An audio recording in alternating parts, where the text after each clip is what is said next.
Hi everybody and welcome to my new YouTube series which is entitled My Top 10 Favourite Slap Bass Riffs. Now I recently finished filming and editing a complete beginner to advanced slap bass video course which you can watch over on the Bassline Publishing website if you're a subscriber to my video courses. Now this course is perfect whether you're a beginner or an advanced player because there's over 15 hours of tuition on the technique and hundreds of exercises to get your teeth into. So it's well worth a look if you haven't seen it already. Now in the process of making this course, slap bass has obviously been very forefront in my mind and it got me thinking, what were the top 10 exercises that were important to me when I was learning how to play? And so I'm going to be presenting those exercises over the course of the next 10 weeks in this YouTube series. Now for each one of these you'll be able to go over to the Bassline Publishing website, click on the free stuff icon on the main menu and you'll be able to download the PDF worksheet and where possible the backing track as well.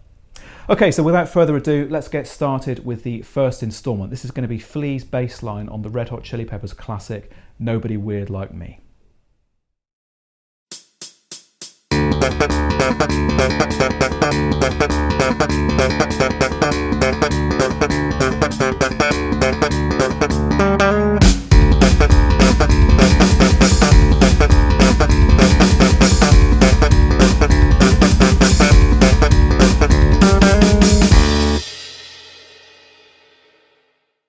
As complicated as it might sound, this bass line is a great example of a line that's an awful lot easier to play once you actually break it down and figure out what's going on. So although we're going to be playing at a very fast tempo when we get this up to speed, it's 200 beats per minute, we're obviously going to be working through this at a very slow tempo to begin with. Now this is played with a triplet feel, which will become apparent as we work through this. So on the first beat of the bar, we're going to be playing the open D string twice. We've got a long note and then a short note. Okay, that's on beat 1. On beat 2, we're going to be popping the C at the 5th fret of the G string. We're then going to slap the open D, and then we're going to pop the D at the 7th fret of the G string, and that's going to be a triplet. Okay, so 3 evenly spaced notes. Let's put beats 1 and 2 together. And again. Now on the 3rd and 4th beats of this first bar, we're going to be doing exactly the same thing as we did on beats 1 and 2. So I'm going to play all of bar 1 now. Now hopefully within that bar you can very clearly hear that kind of rolling triplet feel. 1, 2, 3, 1, 2, 3, 1, 2, 3, 1, 2, 3. Okay, so that gives us the first bar of this exercise. Now moving into the second bar, the first beat is going to be the same as what we did back in bar 1. We've got those 2 Ds. And then on the second beat, we're going to do the same thing again. Got our triplet, the popped C, the open D string, and then the popped D. Now from this point onwards, we're going to be alternating between open string Ds and then popping the C and the D. So I'm going to show you what happens on the 3rd beat and then we'll string it all together at the end.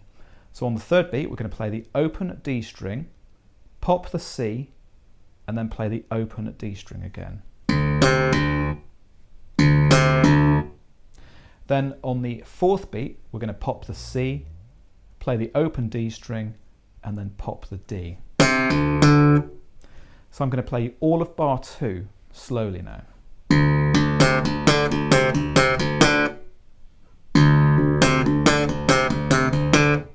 And again. So because we're playing popped notes followed by open strings, we're playing groups of 2 over a triplet rhythm, which can be a little bit confusing initially. Very important that you work through this beat by beat, sticking it together slowly as you work through it. Let's put bars 1 and 2 together now.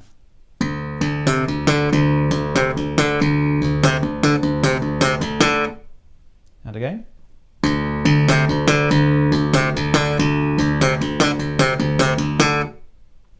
Now throughout this entire line you want that open D string to just be ringing away in the background whilst you're playing. So when you're popping those notes on the G string, the open D string can continue to ring.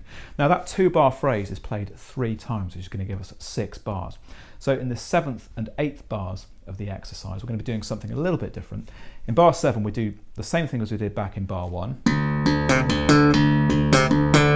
Then in bar 8, we've got a kind of final bar which caps off the line. So on the first beat of bar 8, we've got the 2 Ds. And then on the second beat, we're going to shift up into the middle register of the bass. We're going to pop the G at the 12th fret of the G string. And then we're going to pop it again a second time and then hammer on to the A flat, a fret higher. And you can let those 2 notes ring together. Really interesting pair of notes there. We've got a D and an A flat, which gives us what we call a tritone, a diminished fifth. It's a very colourful interval, which I imagine is why Flea has used it there. So bars 7 and 8 together are going to sound like this.